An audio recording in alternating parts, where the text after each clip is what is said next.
Shalom. First and foremost, I want to give all praises, honor, and glory to Yahweh, Ba'ashem Yahweh Shai. That's giving all praises, honor, and glory to the Most High God, whose name is Yahweh. Ba'ashem meaning coming in the name of, and Yahweh Shai, who the world calls Jesus Christ. Gusano, back with another video. I'm from the dirt, and I remember where I'm from. I only wish to edify the sheep in love and sincerity. All praises be to the Most High. Without further ado, let's get into it. Today, I want to talk about Israel, the lost heritage.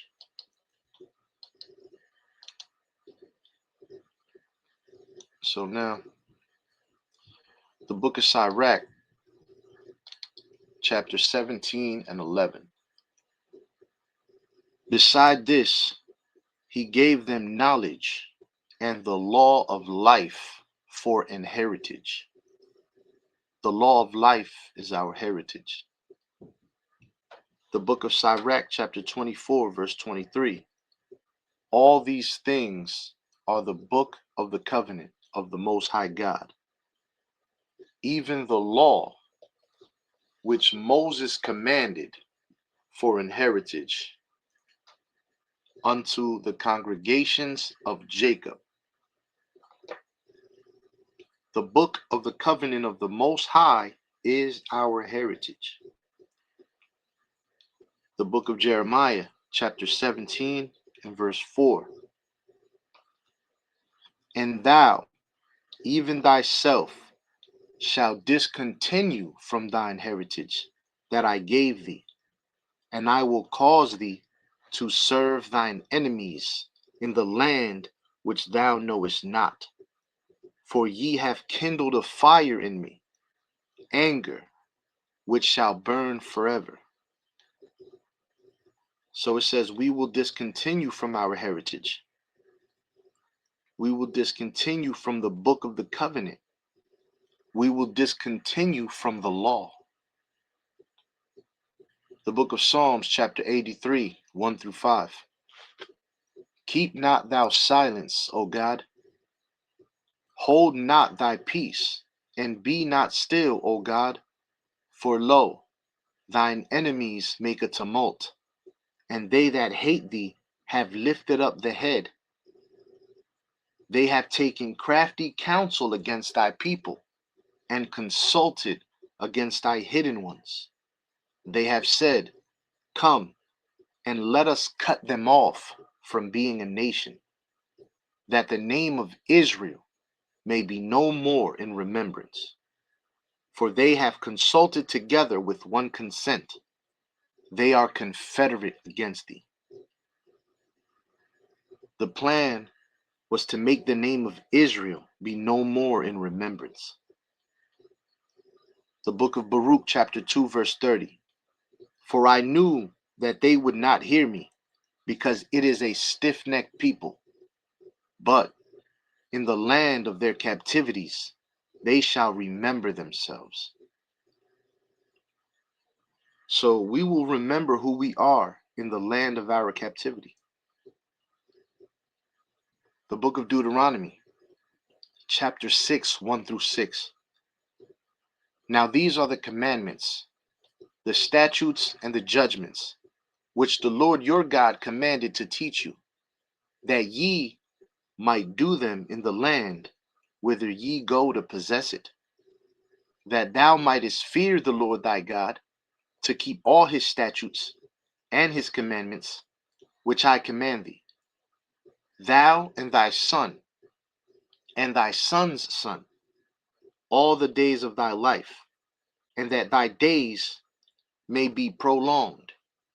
Hear therefore, O Israel, and observe to do it, that it may be well with thee, and that ye may increase mightily, as the Lord God of thy fathers has promised thee, in the land that floweth with milk and honey. Hear, O Israel, the Lord our God is one Lord, and thou shalt love the Lord thy God with all thine heart, and with all thy soul, and with all thy might.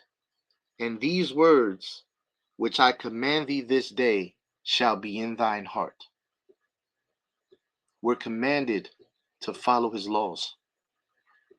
Deuteronomy 28:1.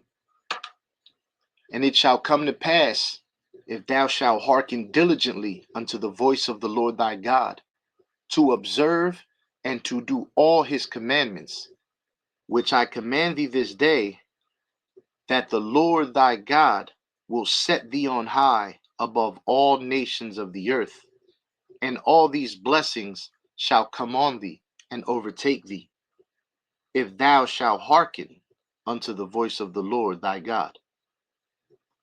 We would receive blessings for our obedience. Deuteronomy 28:15. But it shall come to pass, if thou wilt not hearken unto the voice of the Lord thy God, to observe to do all his commandments and his statutes, which I command thee this day, that all these curses shall come upon thee and overtake thee. We will receive curses for disobedience. Now let's go through some of these curses to see. Throughout this series, we're going to go through the curses to see who identifies with these curses.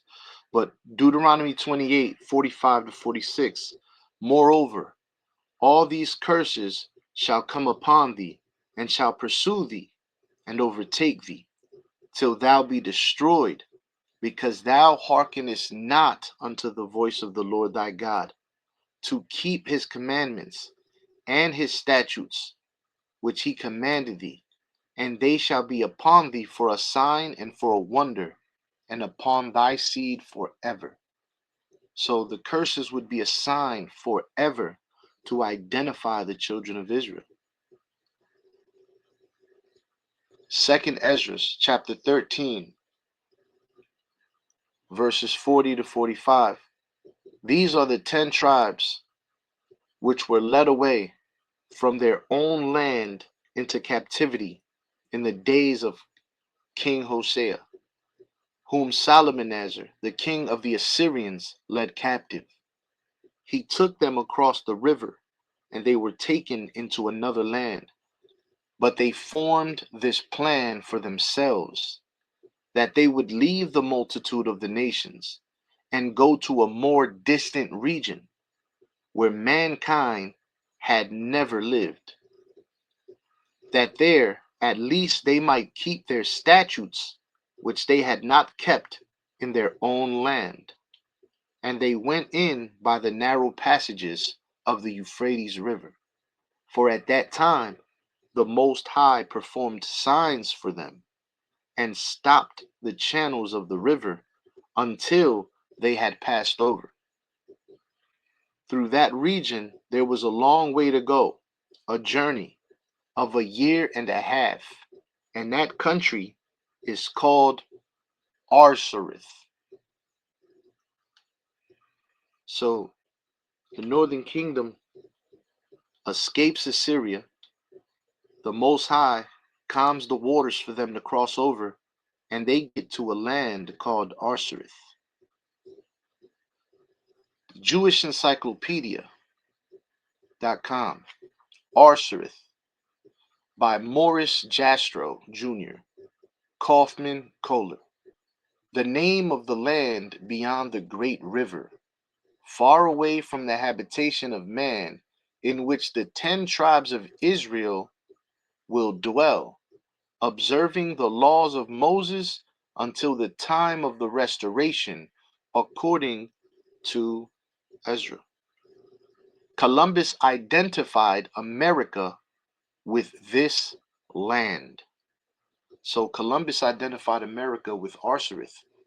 The 10 tribes of Israel escaped Assyrian captivity and headed to Arsareth. They took counsel that they should follow the laws of their God that they never kept in their land. So now they're saying we're going to keep these laws if we can just get to this land. 1 Kings 10:22. For the king had at sea a navy of Tarshish with the navy of Hiram. Once in 3 years came the navy of Tarshish, bringing gold and silver, ivory, and apes and peacocks. So it took 1 year and a half to travel back and forth. That would make once in 3 years. So it took a year and a half to get there and a year and a half to return, right? Ophir is Peru. The Canaanites went to Peru for produce. Solomon sent his navy to explore these lands already. It took a year and a half to get from this land to America. So they basically started to drop off different tribes when they got there and continued until all the tribes were dropped off. Leviticus 18:3 and 4.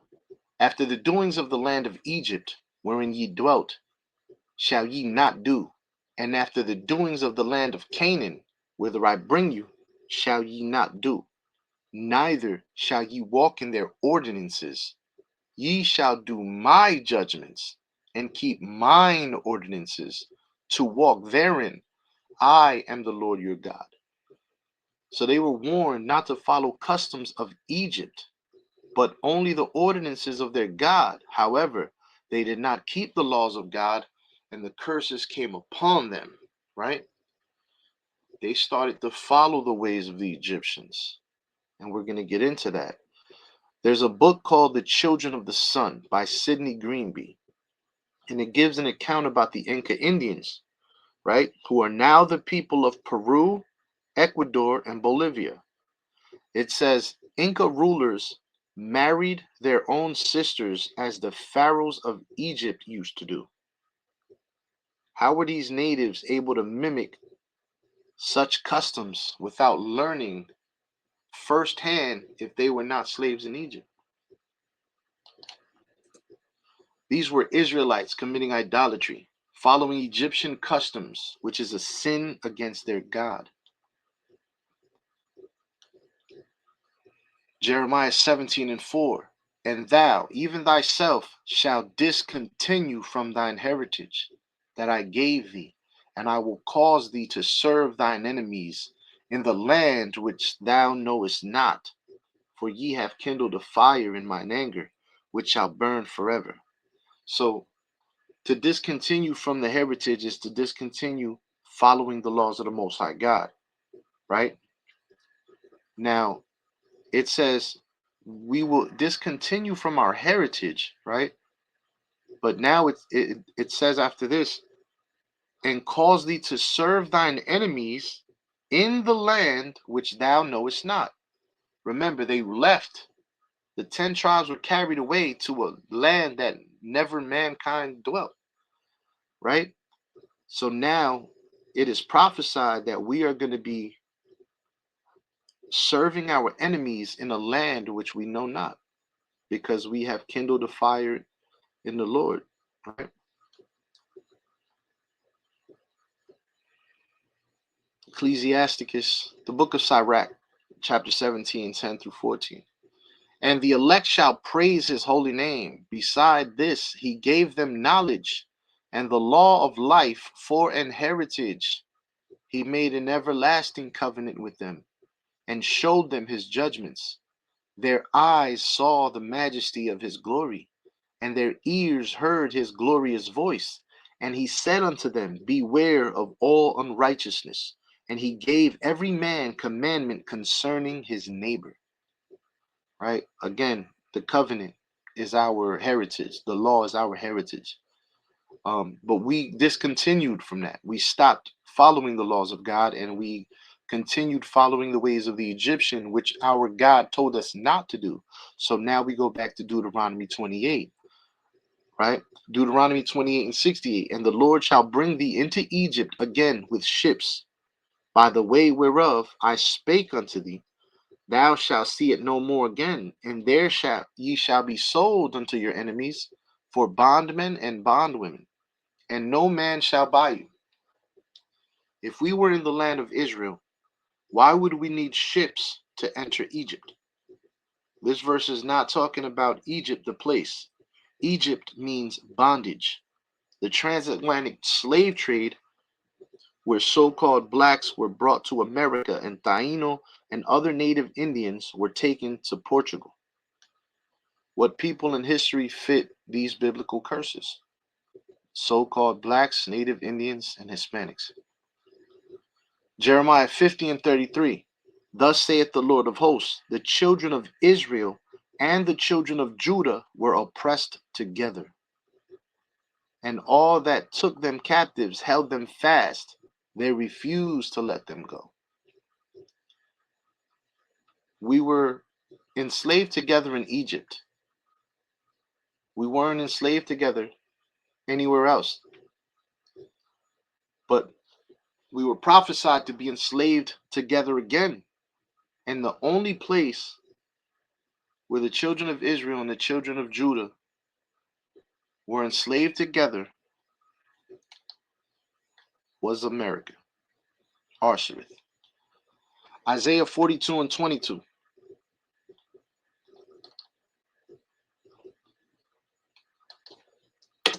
But this is a people robbed and spoiled. They are all of them snared in holes, and they are hid in prison houses. They are for a prey, and none delivereth, for a spoil, and none saith restore. Who was great, robbed, and murdered more than us? Who is spoiled more than us?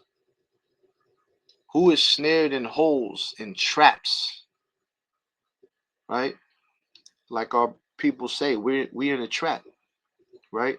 Who's more trapped in prison and stuck in the system more than us? Deuteronomy 28 and 37. And now shall become an astonishment, a proverb, and a byword among all nations, whither the Lord shall lead thee. Just like in Acts 31, right? We were called. I'm gonna get it. I'm gonna get it in this book.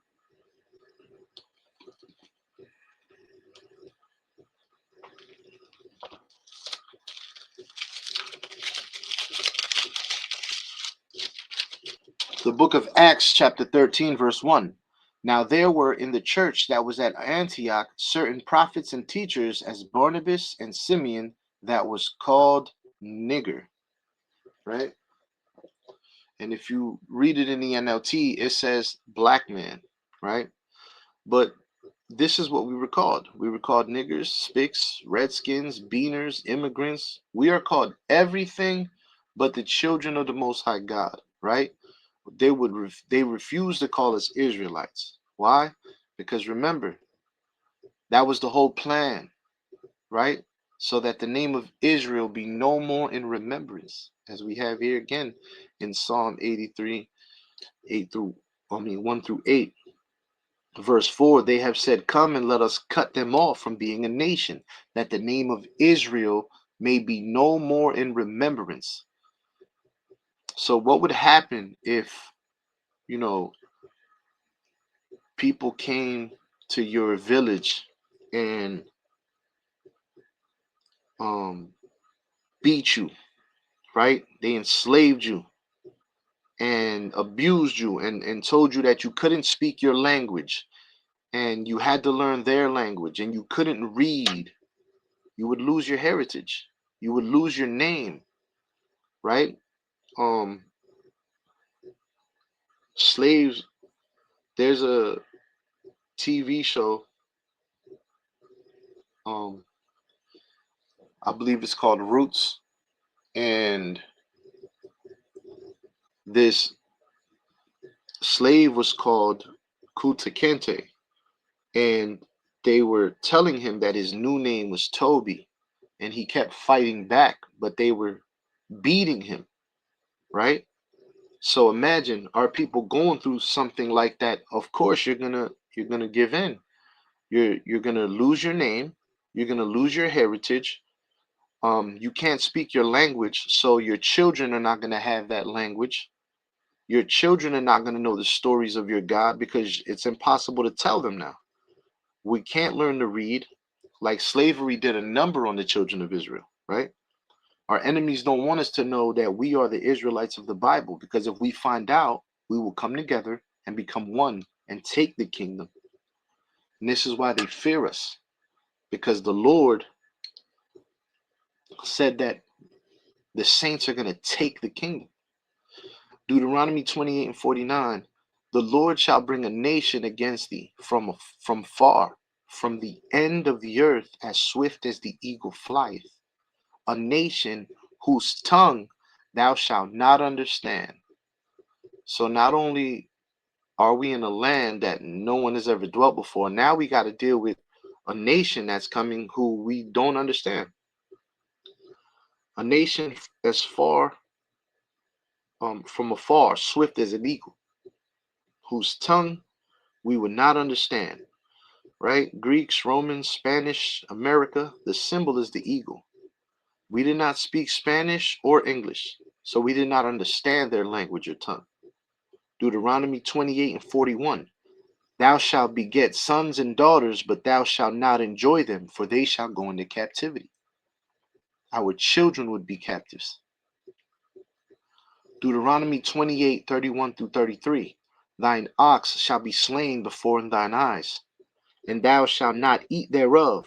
Thine ass shall be violently taken away from before thy face, and shall not be restored to thee. Thy sheep shall be given unto thine enemies, and thou shalt have none to rescue them. Thy sons and thy daughters shall be given unto another people, and thine eyes shall look and fail with longing for them all the day long. And there shall be no might in thine hand. The fruit of thy land and all thy labors shall a nation which thou knowest not eat up, and thou shalt be only oppressed and crushed always. These people would be taking advantage of us because they had um because we had no might in our hand, right? They would work and the fruits of their labor would be given to another nation. Jeremiah 12:9, mine heritage is unto me as a speckled bird. The birds round about are against her. Come ye, assemble all the beasts of the field, come to devour. Deuteronomy 28:47 to 49. Because thou servest not the Lord thy God with joyfulness and with gladness of heart, for the abundance of all things, therefore shalt thou serve thine enemies, which the Lord shall send against thee in hunger, and in thirst, and in nakedness, and in want of all things. And he shall put a yoke of iron upon thy neck, until he have destroyed thee. The Lord shall bring a nation against thee from afar, from the end of the earth, as swift as the eagle flieth, a nation whose tongue thou shalt not understand. This is fulfilled with Christopher Columbus in 1492. Columbus had a Hebrew interpreter. This is historically documented. Christopher Columbus took a man named Luis de Torres on his first voyage. He was a converso, forced to convert to Christianity. His Hebrew name was Yosef ben Halevi Halvri. He spoke Hebrew, Aramaic, Arabic, Spanish, Portuguese, and Latin. Columbus brought him specifically as an interpreter for the people he expected to meet.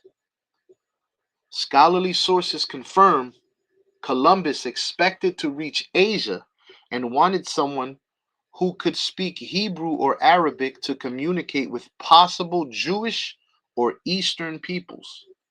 Luis de Torres was taken along as Columbus's interpreter and knew Hebrew and related languages. Some historians also note Columbus may have hoped to encounter The Lost Tribes of Israel, which explains bringing a Hebrew speaker. Columbus absolutely had a Hebrew speaking translator. Now, Columbus, right? There's a movie where Columbus says he knew land existed because of Ezra, right? In the film 1492, Conquest of Paradise, Columbus tells the Pope or whoever the dude is, he believes land exists because of the prophet Esdras. And I'm going to try to get that in a second.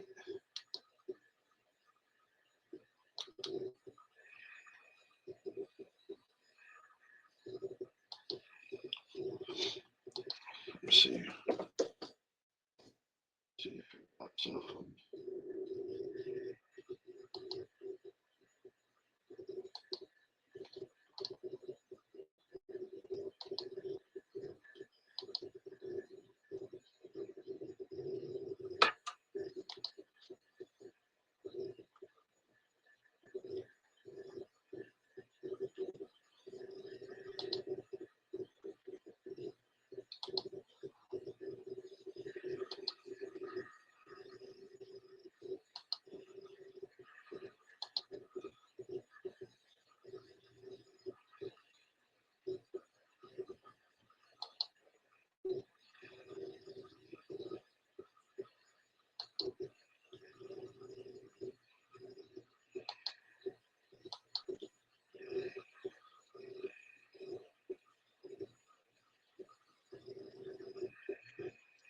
All right.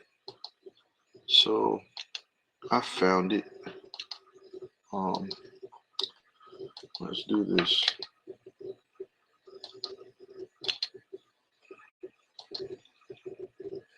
Share screen.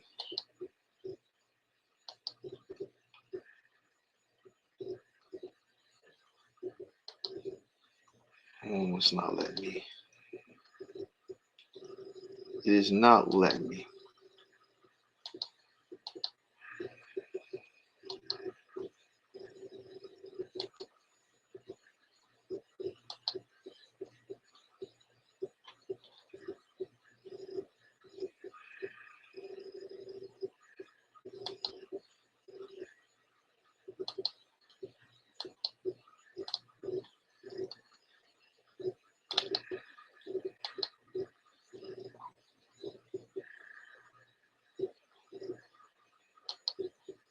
All right, here we go. All right, I found it.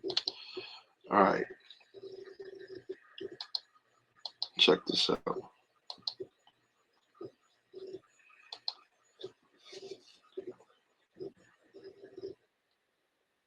Like,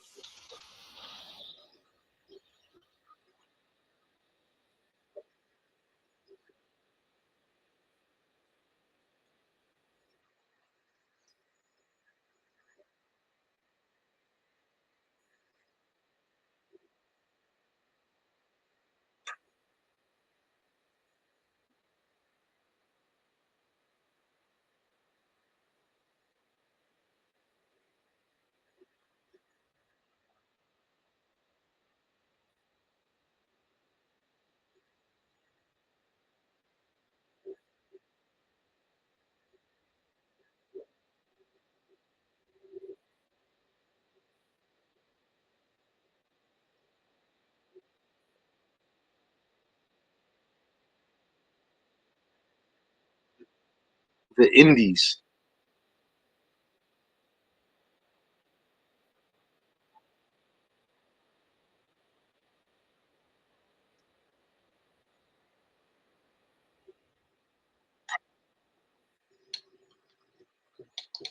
Esdras.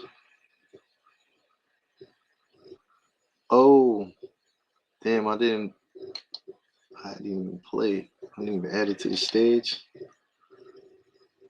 Oh man, let's run that back then.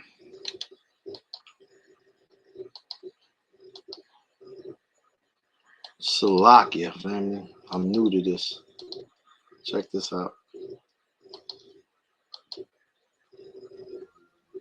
why do you wish to sail west? to open a new route to Asia. Asia is the richest kingdom, the land of spices and gold. At the moment, there are only two ways of reaching it. By sea, sailing around the African continent. The journey takes a year. Or by land. But the Turks have closed this route to all Christians. There is a third way. By sailing west across the ocean sea. The distance is unknown. It's said to be infinite.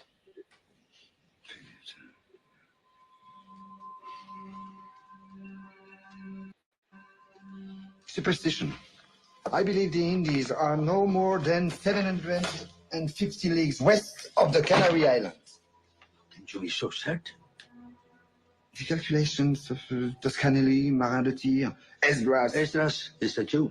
So what's worse? Esdras 2 is a minutes, Jew. and already you're a dead man. For telling the truth? Yes. We are burning people for less.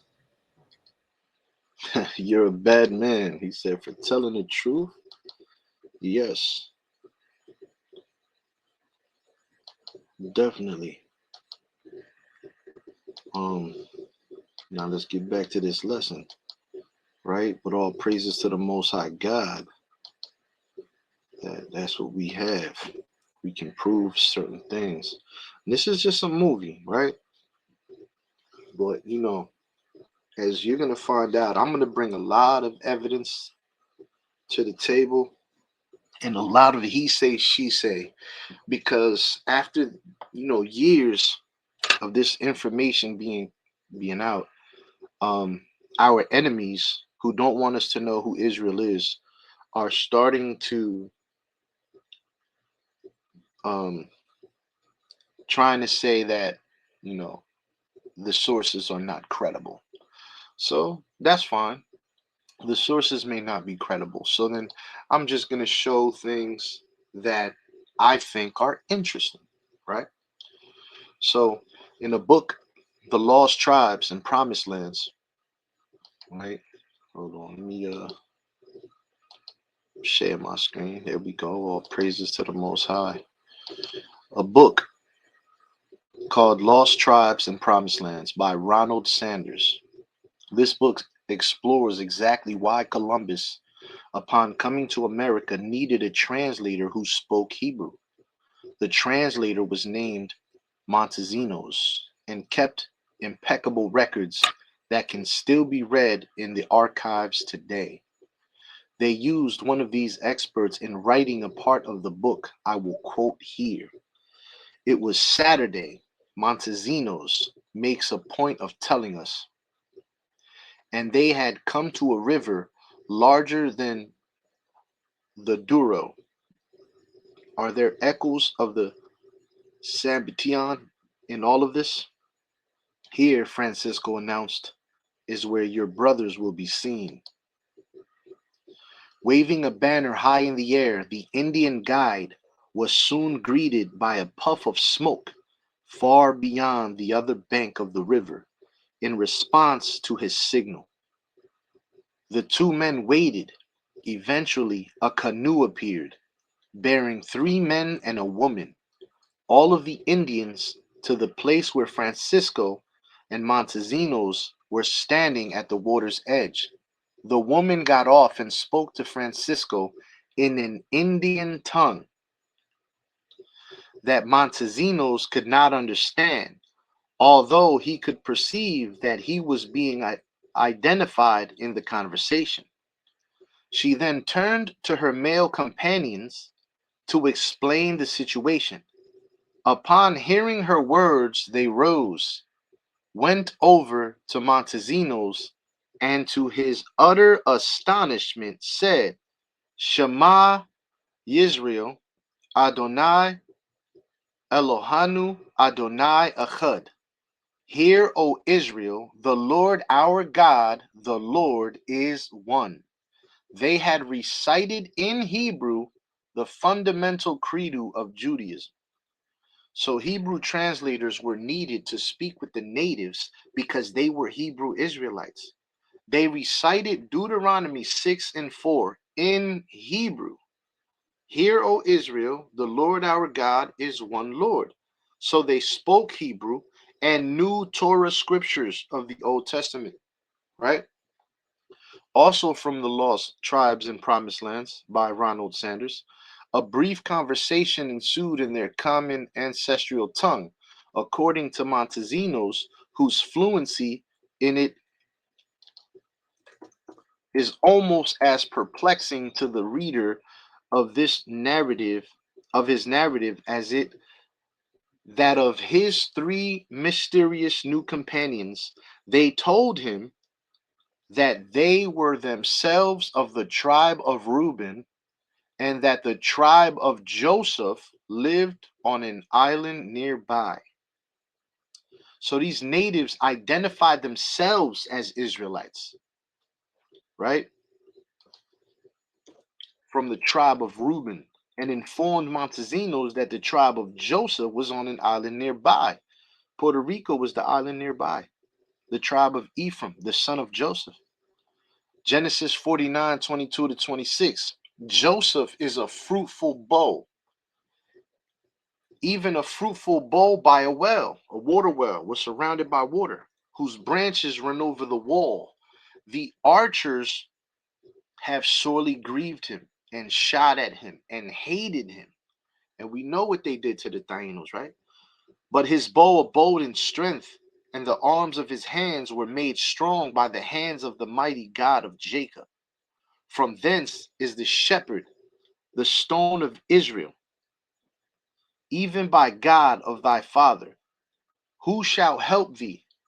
And by the Almighty, who shall bless thee with blessings of heaven above, blessings of the deep that lieth under, blessings of the breast and of the womb. The blessings of thy father have prevailed above the blessings of my progenitors unto the utmost bound of the everlasting hills. They shall be on the head of Joseph and on the crown of the head of him that was separate from his brothers, his brethren. So the pilgrims, man, they had these new weapons, and they sorely grieved Joseph and shot at him. This is biblical account, right? So that's all I want to get into today. Um, some biblical references and some scholarly references about some of the encounters of our people, the indigenous, with colonizers, and what the heritage actually is and how we lost it, right? Israel is a lost heritage. We lost our heritage because we discontinued from following it. And because of that, we have to pay the consequences. So I hope somebody was edified during the duration of this video. Um, gain some kind of knowledge, wisdom, and understanding. Uh, repent, come back to the Most High God, so-called blacks, Hispanics, and Native Indians. We are the 12 tribes of Israel. We must come back to our heritage, right? In the days of our captivities, we shall remember. So now it's time to remember our heritage. Let's remember who we are and remember our God. And with that, I want to give all praises, honor, and glory to Yahweh, Ba'ashem Yahweh Shah. That's giving all praises, honor, and glory to the Most High God, whose name is Yahweh. Ba'ashem meaning coming in the name of, and Yahweh Shah, who the world calls Jesus Christ. Shalom, family, and I love y'all.